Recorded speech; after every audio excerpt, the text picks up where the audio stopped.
Hi, welcome to Once Upon a Word. This is Mark.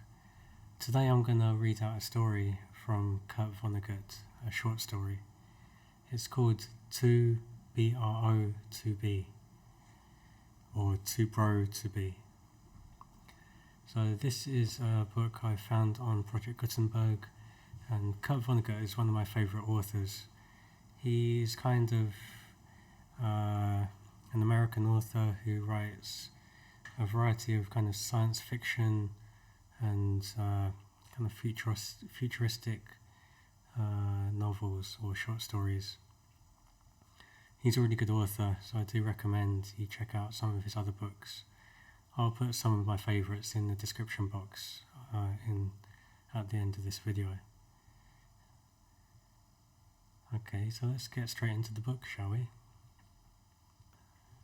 Everything was perfectly swell. There were no prisons, no slums, no insane asylums, no cripples, no poverty, no wars. All diseases were conquered, so was old age.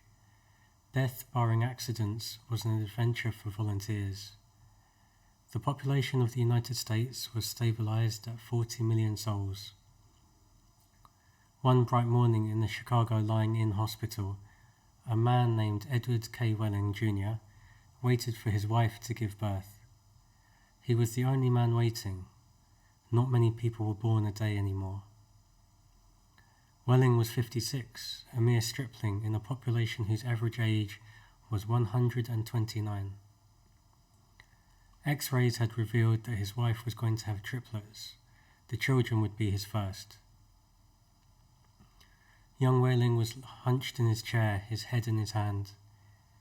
He was so rumpled, so still and colourless as to be virtually invisible. His camouflage was perfect, since the waiting room had a disorderly and demoralised air too. Chairs and ashtrays had been moved away from the walls. The floor was paved with spattered drop cloths. The room was being redecorated. It was being redecorated as a memorial to a man who had volunteered to die.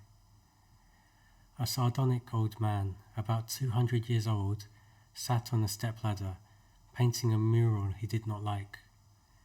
Back in the days when people aged visibly, his age would have been guessed at 35 or so. Aging had touched him that much before the cure for aging was found. The mural he was working on depicted a very neat garden. Men and women in white, doctors and nurses, turned the soil, planted seedlings, sprayed bugs, spread fertilizer.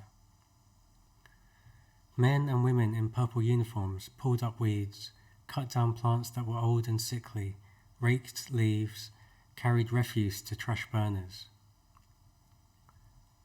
Never, never, never, not even in medieval Holland nor old Japan, had a garden been more formal, been better tended. Every plant had all the loam, light, water, air and nourishment it could use. A hospital orderly came down the corridor, singing under his breath a popular song. If you don't like my kisses, honey, here's what I will do. I'll go see a girl in purple, kiss this sad world toodaloo. If you don't want my lovin', why should I take up all this space? I'll get off this old planet, leave some sweet baby have my place. The orderly looked in at the mural and the muralist. Looks so real, he said. I can practically imagine I'm standing in the middle of it. What makes you think you're not in it? Said the painter. He gave a satiric smile. It's called The Happy Garden of Life, you know. That's good of Dr. Hitz, said the orderly. He was referring to one of the male figures in white, whose head was a portrait of Dr. Benjamin Hitz, the hospital's chief obstetrician. Hitz was a blindingly handsome man. Lots of faces still to fill in, said the orderly. He meant that the faces of many of the figures in the mural were still blank. All blanks were to be filled with portraits of important people on either the hospital staff or from the Chicago office of the Federal Bureau of Termination. Must be nice to be able to make pictures that look like something, said the orderly. The painter's face curdled with scorn. You think I'm proud of this daub? He said. You think this is my idea of what life really looks like? What's your idea of what life looks like? Said the orderly. The painter gestured at a foul dropcloth. There's a good picture of it, he said. Frame that and you'll have a picture a damn sight more honest than this one. You're a gloomy old duck, aren't you? Said the orderly. Is that a crime? Said the painter. The orderly shrugged. If you don't like it here, Grandpa, he said, and he finished the thought with the trick telephone number that people who didn't want to live anymore were supposed to call. The 0 in the telephone number he pronounced naught. The number was 2BR02B. It was the telephone number of an institution whose fanciful sobriquets included Automat, Birdland, Cannery, Catbox, Delouser, Easy Go, Goodbye Mother, Happy Hooligan, Kiss Me Quick, Lucky Pierre, Sheep Dip, Warring Blender, Weep No More, and Why Worry. To Be or Not to Be was the telephone number of the municipal gas chambers of the Federal Bureau of Termination. The painter thumbed his nose at the orderly. When I decide it's time to go, he said, it won't be at the Sheep Dip. A do-it-yourselfer, eh? Said the orderly. Messy business, Grandpa. Why don't you have a little consideration for the people who have to clean up after you? The painter expressed with an obscenity his lack of concern for the tribulations of his survivors. The world could do with a good deal more mess, if you ask me, he said. The orderly laughed and moved on. Welling, the waiting father, mumbled something without raising his head, and then he fell silent again. A coarse, formidable woman strode into the waiting room on spike heels. Her shoes, stockings, trench coat, bag and overseas cap were all purple, the purple the painter called the colour of grapes on Judgment Day. The medallion on her purple musette bag was the seal of the Service Division of the Federal Bureau of Termination, an eagle perched on a turnstile. The woman had a lot of facial hair, an unmistakable moustache, in fact. A curious thing about gas chamber hostesses was that, no matter how lovely and feminine they were when they were recruited, they all sprouted moustaches within 5 years or so. Is this where I'm supposed to come? She said to the painter. A lot would depend on what your business was, he said. You aren't about to have a baby, are you? They told me I was supposed to pose for some picture, she said. My name's Leora Duncan, she waited. And you dunk people, he said. What, she said. Skip it, he said. That sure is a beautiful picture, she said. Looks just like heaven or something. Or something, said the painter. He took a list of names from his smock pocket. Duncan, Duncan, Duncan, he said, scanning the list. Yes, here you are. You're entitled to be immortalized. See any faceless body here you'd like me to stick your head on? We've got a few choice ones left. She studied the mural bleakly. Gee, she said, they're all the same to me. I don't know anything about art. A body's a body, eh? He said. Alrighty. As a master of fine art, I recommend this body here. He indicated a faceless figure of a woman who was carrying dried stalks to a trash burner. Well, said Leora Duncan, that's more the disposable people, isn't it? I mean, I'm in service. I don't do any disposing. The painter clapped his hands in mock delight. You say you don't know anything about art, and then you prove in the next breath that you know more about it than I do. Of course the sheave carrier is wrong for a hostess. A snipper, a pruner, that's more your line. He pointed to a figure in purple who was sawing a dead branch from an apple tree. How about her, he said. You like her at all? Gosh, she said, and she blushed and became humble. That puts me right next to Dr. Hitz. That upsets you, he said. Good gravy, no, she said. It's just such an honour. Ah, you admire him, eh? He said. Who doesn't admire him, she said, worshipping the portrait of Hitz. It was the portrait of a tanned, white-haired, omnipotent Zeus, 240 years old. Who doesn't admire him, she said again. He was responsible for setting up the very first gas chamber in Chicago. Nothing would please me more, said the painter, than to put you next to him for all time. Soaring off a limb, that strikes you as appropriate? That is kind of like what I do, she said. She was demure about what she did. What she did was make people comfortable while she killed them. And while Leora Duncan was posing for her portrait, into the waiting room bounded Dr. Hitz himself. He was 7 feet tall, and he boomed with importance, accomplishments, and the joy of living. Well, Miss Duncan, he said, and he made a joke. What are you doing here, he said. This isn't where the people leave, this is where they come in. We're going to be in the same picture together, she said shyly. Good, said Dr. Hitz heartily. And say, isn't that some picture? I sure am honoured to be in it with you, she said. Let me tell you, he said, I'm honoured to be in it with you. Without women like you, this wonderful world we've got wouldn't be possible. He saluted her and moved towards the door that led to the delivery rooms. Guess what was just born, he said. I can't, she said. Triplets, he said. Triplets, she said. She was exclaiming over the legal implications of triplets. The law said that no newborn child could survive unless the parents of the child could find someone who would volunteer to die. Triplets, if they were all to live, called for 3 volunteers. Do the parents have 3 volunteers? Said Leora Duncan. Last I heard, said Dr. Hitz, they had 1 and were trying to scrape up another 2.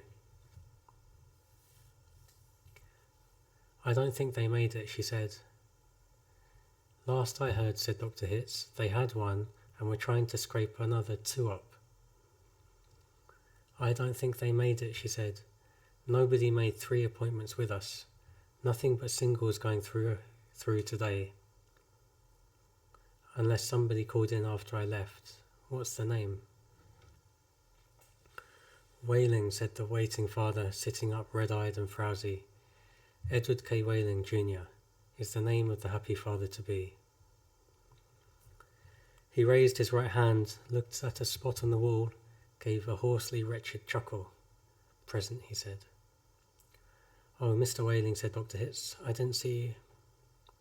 The invisible man, said Whaling. They just phoned me that your triplets have been born, said Dr. Hitz. They're all fine, and so is the mother. I'm on my way in to see them now. Hooray, said Whaling emptily. You don't sound very happy, said Dr. Hitz. What man in my shoes wouldn't be happy, said Whaling.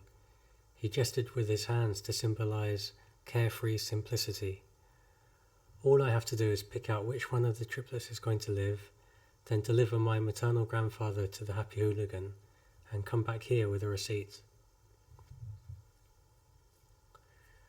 Dr. Hitz became rather severe with Whaling, towered over him. You don't believe in population control, Mr. Whaling, he said. I think it's perfectly keen, said Whaling tautily. Would you like to go back to the good old days when the population of the Earth was 20 billion, about to become 40 billion, then 80 billion, then 160 billion? Do you know what a druplet is, Mr. Whaling, said Hitz. Nope, said Whaling sulkily. A druplet, Mr. Whaling, is one of the little knobs, one of the little pulpy grains of a blackberry, said Dr. Hitz. Without population control, human beings would now be packed on the surface of this old planet like druplets on a blackberry. Think of it. Whaling continued to stare at the same spot on the wall. In the year 2000, said Dr. Hitz, before scientists stepped in and laid down the law, There wasn't even enough drinking water to go around, and nothing to eat but seaweed, and still people insisted on their right to reproduce like jackrabbits, and their right, if possible, to live forever. I want those kids, said Wailing quietly. I want all 3 of them. Of course you do, said Dr. Hitz. That's only human. I don't want my grandfather to die either, said Wailing. Nobody's really happy about taking a close relative to the cat box, said Dr. Hitz gently, sympathetically. I wish people wouldn't call it that, said Leora Duncan. What, said Dr. Hitz. I wish people wouldn't call it the cat box and things like that. She said, it gives people the wrong impression. You're absolutely right, said Dr. Hitz. Forgive me. He corrected himself, gave the municipal gas chambers their official title, a title no one ever used in conversation. I should have said, Ethical Suicide Studios, he said. That sounds so much better, said Leora Duncan. This child of yours, whichever one you decide to keep, Mr. Wailing, said Dr. Hitz, he or she is going to live on a happy, roomy, clean, rich planet, thanks to population control. In a garden like that mural there, he shook his head.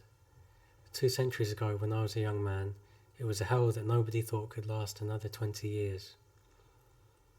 Now centuries of peace and plenty stretch before us, as far as the imagination cares to travel. He smiled luminously. The smile faded as he saw that Wailing had just drawn a revolver. Wailing shot Dr. Hitz dead. There's room for one, a great big one, he said. And then he shot Leora Duncan. It's only death, he said to her as she fell. There, room for 2. And then he shot himself, making room for all 3 of his children. Nobody came running. Nobody seemingly heard the shots. The painter sat on the top of his step ladder, looking down reflectively on the sorry scene. The painter pondered the mournful puzzle of life, demanding to be born, and once born, demanding to be fruitful, to multiply and to live as long as possible. To do all that on a very small planet that would have to last forever. All the answers that the painter could think of were grim, even grimmer surely than the cat box, a happy hooligan, an easy go. He thought of war, he thought of plague, he thought of starvation. He knew that he would never paint again.